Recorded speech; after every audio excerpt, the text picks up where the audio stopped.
This channel does not promote or promotion any illegal activities. All content provided by this channel is meant only for educational purpose only.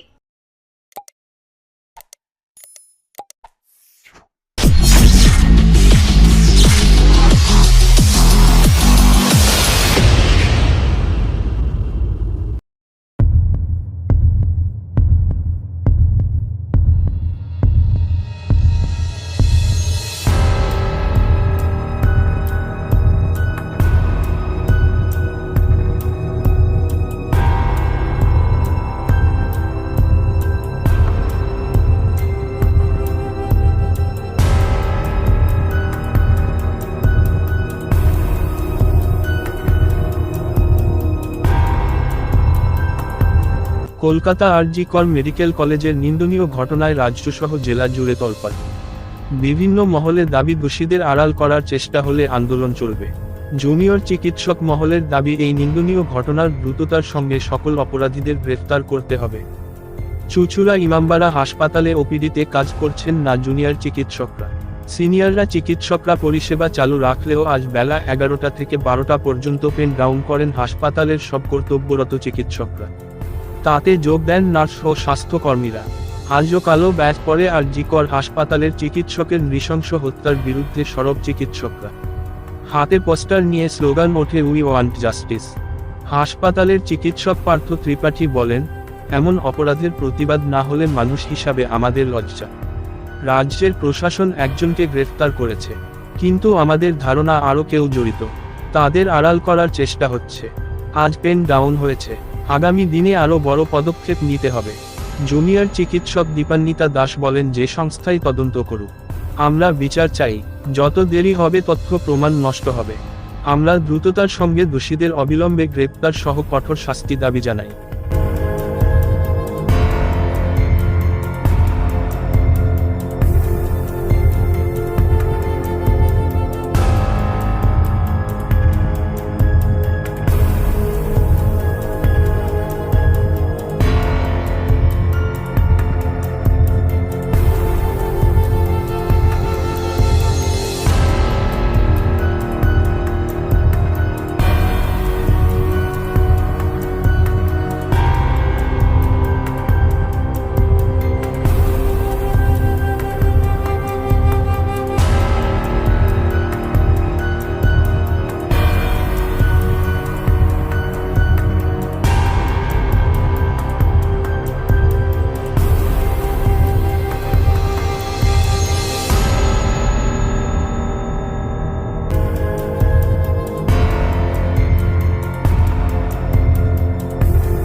আজকে আমরা 11টা থেকে 12টা একটা pen down কর্মসূচি করছি।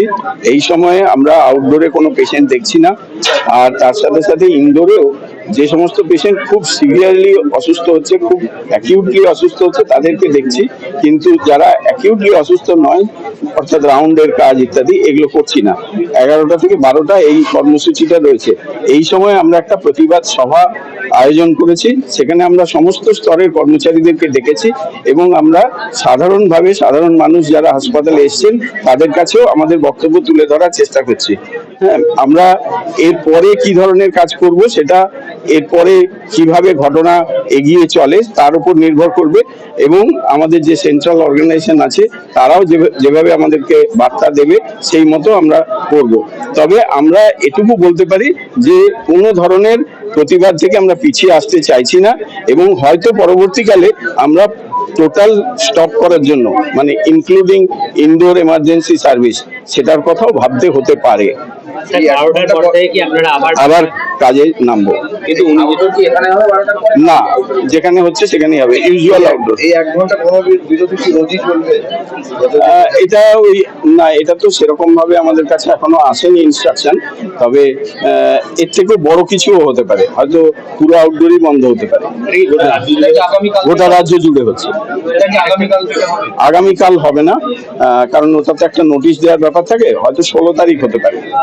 মুখ্যমন্ত্রী রবিবার পর্যন্ত একটা ডেট দিয়েছেন আগামী। হ্যাঁ, সেই জন্য আমরাও একদম শেষ অবধি পৌঁছতে চাইছি না রবিবারের আগে, রবিবার পর্যন্ত আমরাও দেখছি। হ্যাঁ, তবে এই কর্মবিরতিটা না রাখলে, চাপটা না থাকলে সম্ভবত কোনো প্রশাসনিক পদক্ষেপ হবে না। কিন্তু সুতরাং যে দুঃখজনক ঘটনা ঘটেছে অবশ্যই দুঃখজনক, কিন্তু বিষয়টা হচ্ছে এখনো অর্ধেক মানে যে ওয়ার্ডে যারা নার্সের কাজ করে, যারা ডাক্তারের কাজ করে, মহিলা ডাক্তার বিশেষ করে মহিলা, তাদের কোনো নিজস্ব ঘর নেই, উনি যেটা দাবি বলছেন। সে ব্যাপারে আপনারা কি ব্যবস্থা নিচ্ছেন? এখনো সুচিরা হসপিটাল, চন্দননগর হসপিটাল, আরামবাগ হসপিটালে একাধিক জায়গায় একাধিক ওয়ার্ডে এই নার্সের জন্য, ডাক্তারের জন্য আলাদা কোনো ঘর নেই, স্পেশাল শোয়ার জন্য বা রেস্ট নেওয়ার জন্য। সেটা কি বলবেন? আমরা কাল থেকেই হাসপাতালগুলো দেখছি ঘুরে ঘুরে, কোথায় এরকম ফাঁকা জায়গা রয়েছে যেখানে কমফোর্টেবলি ডাক্তার বা সিস্টারদের ডিউটি রুম অ্যারেঞ্জ করা যায়। তো আমরা কিছু কিছু লোকালাইজ করেছি এবং সেটাই আমরা সিএমওএইচ স্যারের কাছে, সুপারিনটেনডেন্ট স্যারের কাছে আমরা বলেছি। উনি বলেছেন সিএমওএইচ এর সাথেও কথা বলতে। তো আমরা আজকে কিংবা কালকে, হ্যাঁ, সিএমওএইচ স্যার 12টার পরে আমাদেরকে যেতে বলেছেন। আমরা একটু আমাদের নিজেদের মধ্যে কিছু আলোচনা আছে, সেই জন্য হয়তো 12টায় সম্ভব হবে না, কিন্তু 12টার পরে আমরা সিএমওএইচ স্যারের সাথে একবার দেখা করতে যেতে পারি এবং সেখানে গিয়ে আমরা এই আলোচনাগুলো করব। আমরাও চেষ্টা করছি যাতে মানে পুরোটা তো প্রশাসন করতে পারে না, কিছুটা আমাদেরও দায়িত্ব থাকে, তো সেইগুলো যতটা সম্ভব অ্যারেঞ্জ করা। হাসপাতালের মধ্যে ফেসিলিটি বাড়ানোর ব্যবস্থা তো করতে হবে, কারণ এক্সিস্টিং যে ফেসিলিটি আছে তার মধ্যে কিন্তু খুব বেশি খালি জায়গা নেই। সুতরাং পেশেন্ট কেয়ারকে হ্যাম্পার না করে, হ্যাঁ, আমরা কিন্তু এরকম ঘর বেশি বের করতে পারবো না। সুতরাং আমাদের কিছু আরো ইনফ্রাস্ট্রাকচার বাড়াতে হবে, সেই প্রপোজাল রেডি করেছি আমরা। সেটা খুব শিগগিরই আজকালের মধ্যে আমরা স্বাস্থ্য ভবনে পাঠিয়ে দেব এবং আমরা লোকাল যারা রাজনৈতিক নেতা রয়েছেন, যারা এমএলএ এমপি ইত্যাদি রয়েছেন, তাদের কাছেও আমরা যোগাযোগ করছি যে যাতে করে তারা তাদের এমপি ল্যাড বা এমএলএ এরিয়া ডেভেলপমেন্টের যে টাকা পয়সা থাকে সেখান থেকেও যদি কিছু খরচ করে এগুলো বানিয়ে দেওয়া যায়। তো এই কাজগুলো আমরা করছি। অর্ধেক হাসপাতালে কোনো নিরাপত্তাই নেই, সিকিউরিটি নেই, প্রাইভেট সিকিউরিটি নেই, গভর্নমেন্ট সিকিউরিটি নেই। এটা তো অনেক দিন ধরে চলছে এবং এই ঘটনা বারবার প্রতিবাদ করা হয়েছে, বারবার ধর্মঘট আন্দোলন ইত্যাদি হয়েছে। আমরা জানি যে ধর্মঘট করে কোনো লাভ হয় না, জাস্ট সাধারণ মানুষকে একটুখানি হ্যারাস করা ছাড়া। সুতরাং সেই পদক্ষেপে, সেই ভুল জায়গায় আমরা যেতে চাইছি না। হ্যাঁ, আমরা চেষ্টা করছি তাদেরকে সার্ভিসটা দিয়েও তাদেরকে সঙ্গে নিয়েই প্রতিবাদটা করতে। তো কিন্তু কালকেও আমরা ওসির সাথে বসে কথাবার্তা বলেছি যে কিভাবে সিকিউরিটি বাড়ানো যায়, কারণ হাসপাতালটা সন্ধ্যের পর থেকে ড্রাগ, মদ ইত্যাদির আখড়া হয়ে যাচ্ছে এবং এখানে সত্যি যে কোনো লোকের পক্ষে, এবং ছিনতাইকারীদেরও আখড়া হচ্ছে, ইভেন আউটডোর থেকে ছিনতাই হয়ে যাচ্ছে। হ্যাঁ, আমাদের এখানেও আউটডোরে পকেট মার, ছিনতাই ইত্যাদি হচ্ছে। তো এইগুলোকে আটকানো যায় কি করে? এবার সবটা সোসাইটিতে ক্রিমিনালস থাকবে এবং সব অপরাধকে বন্ধ করা যাবে না, কিন্তু যতটা সম্ভব, বিশেষ করে এই হাসপাতাল এমন একটা জায়গা, এটা খুব সেন্সিটিভ জায়গা, এখানে মানুষ আসছে একটা বিপদে পড়ে, সেই সময় যদি তার উপর আরেকটা বিপদ আমরা বাড়িয়ে দিই তাহলে সেটা খুবই দুঃখের ব্যাপার। তো সেই জন্য আমরা চেষ্টা করছি, হ্যাঁ, কিন্তু এখনো আমরা বুঝতে পারছি না যে প্রশাসন আমাদেরকে কতটা সাহায্য করবে। বর্তমান রাজ্য সরকার তার সমস্ত রকম কুকর্মকে ব্যাকআপ দিচ্ছে, সাম পার্ট অফ দ্য গভর্নমেন্ট তাকে ব্যাকআপ দিচ্ছে, যার জন্য তারা জানে, নিশ্চয়ই জানে, কিন্তু সেই কাজগুলো ব্যাকআপ দিচ্ছে বলেই তাই এর আগে ওনার ট্রান্সফার ছিল আরজিকরতে বাঁকুড়া, উনি ওনার অফিস ঘরে তালা দিয়ে গেছিলেন, পরের দিনে বাঁকুড়া থেকে আবার transfer to RG Kar for him. Same incident happened 1 or 2 years back. তো সেই পরিস্থিতিতে উনি আজকে রেজিগনেশন দিলেন, একটা হাস্যকর জিনিস, রেজিগনেশন দিলেন, পরের দিন order to same post at national medical college. এটা তো সরকারি লেভেলে, গভর্নমেন্ট লেভেলে সরাসরি ওনাকে ব্যাকআপ করছে। উনি ওনার যে কাজকর্ম তাতেই উনি সরকারি মদতে হোক বা অন্য গ্রুপ অফ থেকে মদত হোক, সেই কাজগুলো চালিয়ে যায়। এটাই তো আমাদের ধিক্কার, এটাই তো আমাদের সবার সহারে কোনো নোংরা কাজ দুর্নীতিকে যেন সরকারিভাবে না দেওয়া হয়, যেমন ভাবে আজকে আমাদের মেয়ের সময় বাচ্চা মেয়ের একটা দুঃখকর মৃত্যুকে সরকারিভাবে প্রশাসনিকভাবে ধামা চাপা দেওয়ার চেষ্টা করছে। একজনকে একটা দাঁড় করিয়ে দেওয়া হচ্ছে, সে হয়তো এর মধ্যে জড়িতই নয়, তাকে আজকে দেখো টোটাল এটা একটা তৈরি করা হয়েছে। তার ব্লুটুথ ওখানে পৌঁছে দেওয়া ছিল, পুলিশ হোক বা কেউ পৌঁছিল, তারপর ওনার কাছে ফোন নিয়ে সেটা করে। এটা একটা টোটাল গেম প্ল্যান আর কি, যে এইভাবে সাজালে যে কালপিট তাকে হয়তো বাঁচানো যাবে। এটা আমাদের মিডিয়ার বা সোশ্যাল মিডিয়ার খবর এটাই, কিন্তু যে ওনাকে যে অ্যারেস্ট করে যে পুলিশ যে গল্প তৈরি করেছে যে ও এই সময় ঢুকেছে এই জায়গায় দেবে, সে ঢোকা হয়তো সত্যি, কিন্তু ব্লুটুথ ওখানে পৌঁছানো, তার ক্যামেরার সাথে ব্লুটুথটা পৌঁছে দেওয়া হয়েছে। ওখানে ওর ব্লুটুথ ওখানে ছিল না, ও ব্লুটুথ ওখানে পৌঁছে দেওয়া হয়েছে ব্লুটুথ। হ্যাঁ, এই ঘটনাকে আমরা একটা জিনিস জলের মধ্যে পরিষ্কার, সরকারি পজিশনে যারা আছে, যাদের যাতে ক্ষমতা আছে, তারা এইটাকে তারা কারো নির্দেশে এই জিনিসটাকে আড়াল করার চেষ্টা, যে প্রকৃত দোষী যাতে শাস্তি না পায়। যে হাসপাতালে এই ঘটনা ঘটলো সেই হাসপাতালেই তার পোস্টমর্টম হচ্ছে, এটাও কি একটা প্রশ্ন না? ডেফিনেটলি এই প্রশ্ন তো আমাদের সবার, সাধারণ জনগণের সবার, যারা সামান্য বোধ বুদ্ধি আছে, তা আমরা বলছি যে এরকম একটা পরিস্থিতি, এরকম সিচুয়েশন হচ্ছে, একটা যদি নিউট্রাল পোস্টমর্টম করতে হয়, other place will be much better, কিন্তু সেটা করা হয়নি।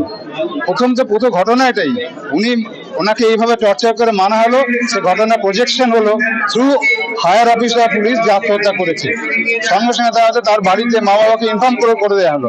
তার মা বাবা এলো, তাদেরকে 3 ঘন্টা 4 ঘন্টা বাইরে দাঁড় করলো, তারা তার নিজের মেয়ের বডি দেখতে পেলো না। 3-4 ঘন্টা পরে তাদের ওখানে অনেক কিছু হয়তো সাজানো হয়েছে, লোপাট করে দেওয়া হয়েছে, আমরা জানি না কি করা হয়েছে, হয়তো এগুলো করা হয়েছে ওই সময়ের মধ্যে। তারপর মা বাবাকে অ্যালাউ করা হয়েছে বডি দেখার জন্য। তারপরে তো অনেক গল্প যেহেতু মিডিয়া এসেছে, ওনার বডি মা বাবাতে না দিয়ে সরিয়ে দেওয়া হয়েছে, মা বাবা এখান করছে, এইসব গল্প ওনার মিডিয়া এসেছে, আমি আর নতুন করে বলছি না। আন্দোলনের চতুর্থ দিন, পুরো রাজ্য জুড়ে আমাদের কাছে সকালবেলাতে মেসেজ এসেছে, প্যান ওয়েস্ট বেঙ্গল একটা জিবি মিটিং ডাকা হয়েছে আরজি করে আন্দোলনের ভবিষ্যৎ কি হবে সেটা নিয়ে আলোচনা করার জন্য। কিন্তু এই 4 দিন হয়ে গেল, ডাক্তার সহ সমস্ত সাধারণ মানুষের মনে যে প্রশ্নগুলো উঠেছে, এটা আদৌ ধর্ষণ না গণধর্ষণ, পুরো ঘটনাটা পূর্ব পরিকল্পিত কিনা। ঘটনাটা ঘটেছে যেদিন, তার ঠিক একদিন বাদে একজনকে দোষী করে ধরা হলো। একজনকেই ধরা হলো কেন? এখনো পর্যন্ত ইনভেস্টিগেশন কি চলছে? প্রথম থেকেই আমরা চেয়েছিলাম যে প্রত্যেক দিনের যে ইনভেস্টিগেশন, তার একটা রিটেন আমাদেরকে সামনে প্রত্যেকদিন তার খবর জানাতে হবে। কিন্তু এখনো পর্যন্ত প্রশাসন একজনকেই ধরেছেন এবং তাদের কি ইনভেস্টিগেশন চলছে সেই ব্যাপারে আমরা অন্ধকারেই রয়েছি। আমরা চাই যে যত তাড়াতাড়ি সম্ভব এই সমস্যার সমাধান হোক। রবিবার পর্যন্ত যদি আমাদের সময় নিতে হয়, আমাদের কাছে এত আধুনিক টেকনোলজি রয়েছে, প্রশাসনের এত তাবড় লোকেরা রয়েছে, এতদিন কি এই রকম একটা নিন্দনীয় জঘন্য ঘটনার সমাধান করতে সময় লাগে বা লাগার দরকার? তা আমার মনে হয় না। সোশ্যাল মিডিয়ায় একটা জিনিস ভাইরাল হচ্ছে, গতকাল থেকে ওই কলেজের একজন ইন্টার্ন ঘটনার দিন থেকে সে নিখোঁজ, সে পশ্চিমবঙ্গের ক্যাবিনেটের একজন প্রভাবশালী মন্ত্রী ছিল। সেটা আমরাও শুনেছি, আমাদের যে ডক্টরস গ্রুপ রয়েছে সেখানে আছে। কে বা কারা করেছে, আমরা সবাই চাই তারা সামনে আসুক এবং আসল যারা দোষী, সে একজন হোক একাধিক লোক হোক, তারা যাতে যথাযথ শাস্তি পাক, আমরা সেটাই চাই। কর্মবিরতি আমাদের সমস্ত রাজ্য জুড়ে তথা দেশ জুড়ে চলছে, শুধু আমরা এমার্জেন্সি সার্ভিসটা খোলা রেখেছি, এখানেও তাই হচ্ছে। আর যতদিন না আমরা জাস্টিস পাচ্ছি, কর্মবিরতি ততদিন চলবে। ম্যাডাম, আরজি করে যিনি অধ্যক্ষ ছিলেন তিনি রেজিগনেশন দিয়েছেন, কিন্তু স্বাস্থ্য ভবন সেই রেজিগনেশন অ্যাকসেপ্ট না করে তাকে অন্যত্রে আবার দেওয়া হয়েছে একই পদে। এই জায়গাটা কি করে দেখে ডাক্তাররা ওনার নামে অভিযোগ করেছিলেন? সেটা শোনার পর তো আমরা সবাই আশ্চর্য হয়ে যাচ্ছি। ওনাকে আবার অন্যত্র একই পদে আবার সেখানে ট্রান্সফার করা হয়েছে। ওখানে যারা আমার কলিগরা রয়েছে তারাও কালকে থেকে প্রোটেস্ট শুরু করেছে, ওনাকে যাতে ওখানে জয়েন করতে দেওয়া না হয়, তারা তার জন্য কালকে সেখানে প্রোটেস্ট করা শুরু করেছে। ইচ্ছাকৃতভাবে কি আবার একটা গন্ডগোল সৃষ্টির জন্য কি তাকে সেখানে পাঠানো হবে মনে করছেন আপনারা? যিনি এত বড় একটা সরকারি কলেজের এইরকম একটা ঘটনা ঘটে যাওয়ার পরও তাকে যদি আমরা বহিষ্কার করতে না পারি, তাহলে উনি যেখানে যাবেন সেখানকার দায়িত্ব নেওয়ার জন্য কতটা উনি সঠিক সেটা নিয়েও তো একটা প্রশ্ন উঠছে। যে এজেন্সি আসুক না কেন, একটা ক্রাইমের ক্ষেত্রে সময়টা খুবই ইম্পর্টেন্ট। আমি যদি রবিবার অবধি কিছু করতে না পারি এবং তারপর অন্য কোনো সংস্থা এসে এর মানে কেসটা শুরু করে, সেটাতে অনেকটা দেরি হয়ে যাবে। যা করার, যা মানে যাদেরকে ধরার, সেটা খুব তাড়াতাড়ি করতে হবে। সেটা তো ডেফিনেটলি, সেটা ডাক্তার থেকে শুরু করে সাধারণ মানুষ, একটা ঘটনা ঘটে যাওয়ার কতক্ষণের মধ্যে এভিডেন্স নষ্ট হয়ে যেতে পারে সেটা আমরা সবাই জানি।